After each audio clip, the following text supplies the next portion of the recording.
Good morning po sa inyong lahat. Welcome po muli sa ating vlog at patuloy sa ating pag-aaral ng topic po nating grow up. Hallelujah. So kahapon po pinag-aralan po natin ang spiritual growth na step by step. So in konting review, ang paglago po natin ay napag-aralan natin tatlong bagay na po. Ang una ay manifestation. Kailangan nagmamanifest ang ating pong paglago sa Panginoon.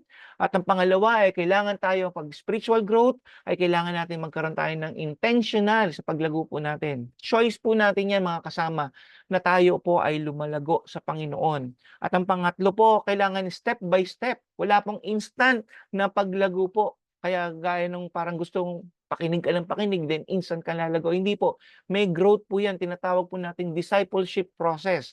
Kagaya po ng bata, sila po ay natutong lumakad, kapag from kumakain, lumalakad, hanggang sa mga takbo na. So, ganyan po ang growth ng isang natural na tao. So, ganoon din ng Kristiyano. Meron tayong knowing Christ. Ang growth po natin, kailangan magkaroon tayo ng relationship kay Christ. Kailangan natin matutunan mahalin si Christ, loving Christ. Pangatlo is growing with Christ. Lumalago ba tayo kay Christ? Pang-apat, nagsuserve ka na ba kay Christ?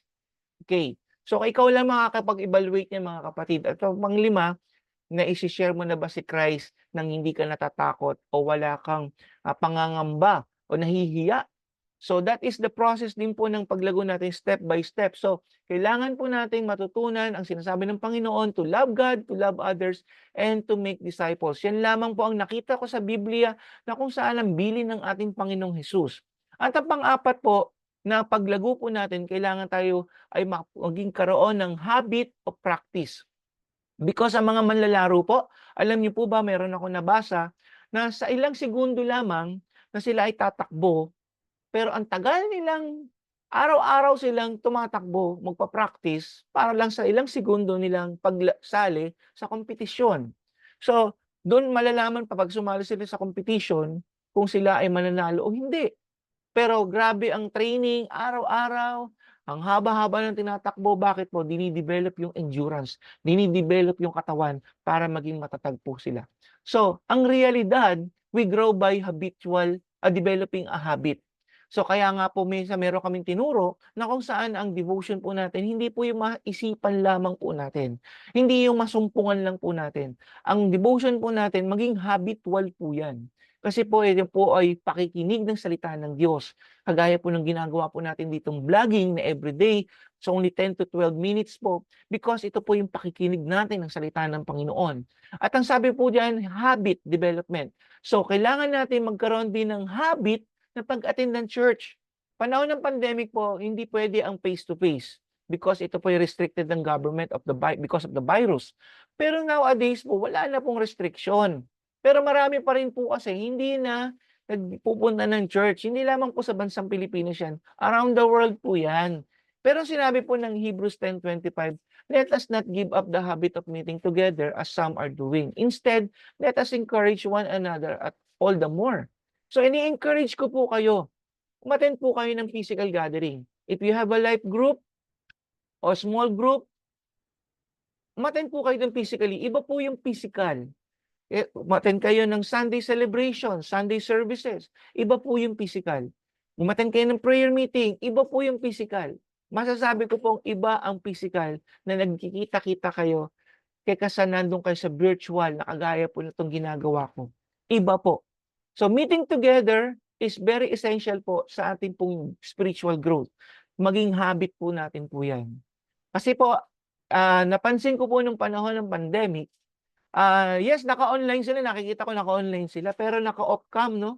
So, ano kayang ginagawa ng tao during off cam? So, hindi ko po pwedeng i-judge sila. So, ang tanong ko lang sa sarili ko, may doubt lang po kasi ko, kung nandun talaga sila physically sa time na sila ay nakaka-attend nung virtual meeting yun. Di ba po? So, yun po yung nakikita ko po doon. So, kailangan po, di kagaya nung physically, pwede rin naman po sila physically present pero mentally absent. Gano'n din naman po 'yun, 'di ba po? Pero mas matindi po kasi hindi mo sila nakikita 'pag naka-virtual po kasi. So how to develop a spiritual habit po? Kailangan natin 'tong gawing habitual. Ano po 'yan? Number 1 is your devotion. Devotion is daily po 'yan. Para kang kumakain. Hindi ka puwedeng kumain ng ano lamang, 'di ba, parang once a week.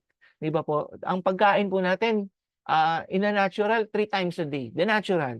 Pero minsan hindi lang po na 3 times a day, minsan 5 times a day or 6 times a day. Bakit po? In every interval po nung 3 times ay merong merienda. So gano'n po minsan ang tao, 'di ba? So wala naman po masama yun, pero the thing is kumakain. Because gusto mong kumain, masarap kasing kumain, 'di ba po? Yan po yung reason ba't ka kumakain. So sana masubukan mo rin ang pagde-devotion ay masarap. So ilang beses ka nga magde-devotion. I'm not saying one time lang sa isang araw. I'm saying ang devotion mo sa Lord puwede maging 6 times din.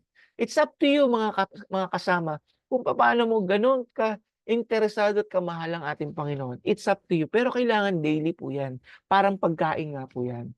Another thing, yung once a week po nating celebration together with other Christians, yung mga Sunday celebration, yung Bible study, 'di ba? Yung mga small groups natin, yung mga trainings natin, ito po from time to time lang naman po 'yan. Camps natin once a year, twice a year, yung mga seminar from time to time din po 'yan.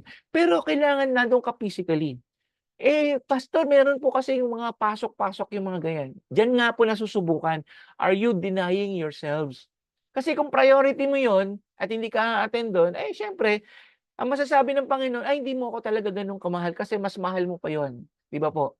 So, that is the taking up your cross. 'Yan po yung commitment mo. Kaya nga po may commitment po, Hindi kumikitid, commitment po 'yon.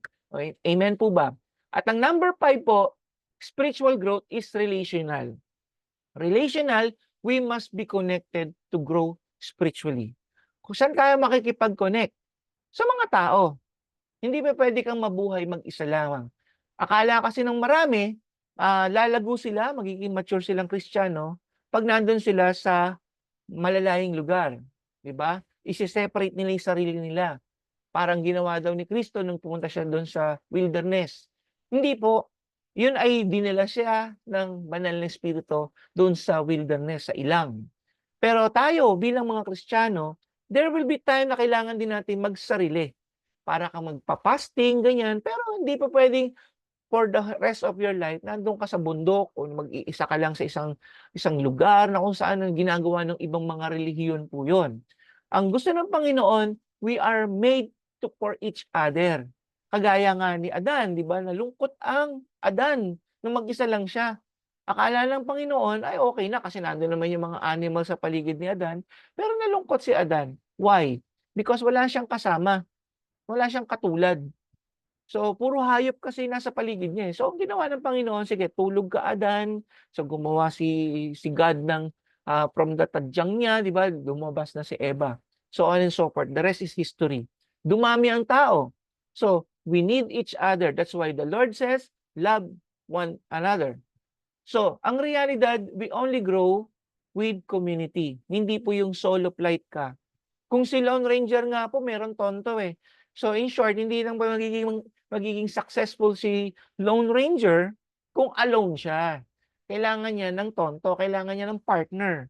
So, every one of us, we need partner. 'Di ba po? Kailangan natin because 3 or 2 heads is better than 1. Sabi pa ng Bible, kung 3 daw yan ay mahirap i-break. Ano po yung 3 sinasabi ng Bible? Ikaw, ang partner mo, at ang Lord. So, yung 3 strand na yan ay hindi mas mahirap putulin yan compare sa iisang strand lang yan, madaling biyakin. So, kung mayroon kayong mga kasama, team ministry, 'di ba? Kaya nga may small groups kayo, may church. So, yan po yung magtutulak sa inyo ng paglago. Itutulak kayo, hindi pa pababa kung hindi pataas. Amen? So, yan. We need each other. In Ephesians 4:16, sabi dito, Jesus is different from religious people. Magkaibang-magkaiba si Lord. He is in the marketplace where people are. Under Christ's direction, the whole body is fitted together perfectly. So si Kristo po, nandun siya lagi sa tao. Hindi po siya nagsasarili. Hindi siya nandun lang sa temple. Amen? Spiritual maturity is not what you know in your head, but it is all about love. Yan po ang sinasabi ng Biblia. It's not about knowledge. Kasi po yung mga Pharisees, doon sa panahon ng Bible, panahon ng New Testament, o even the Old Testament, they just know the Word of God, pero di nila ina-apply yung Word ng Panginoon. At nagagalit ang Panginoon po dyan, At gano'n din sa panahon natin yan, nagagalit din si Lord, alam mo nga ang salita niya pero hindi mo ina-apply. So we have to apply the word of God. So this is a challenge. This is my encouragement to you na naririnig mo ang salita ng Diyos, huwag niyo lang ipasok sa kabilang tenga tapos ilalabas sa kabilang tenga. Parang dumaan lang itong vlog ko pong ito. I-take note niyo po ito, i-practice niyo po ito, i-apply po ninyo ito sa buhay niyo. You will learn through practicing and through relationship po sa mga Kristiyano. Ginagamit po nila, ina-apply nila itong natututunan nila. So tomorrow, patuloy tayo sa ating pag-aaral ng salita ng Diyos, and this is tomorrow po ang last part po ng ating series na ito. So stay tuned po kayo.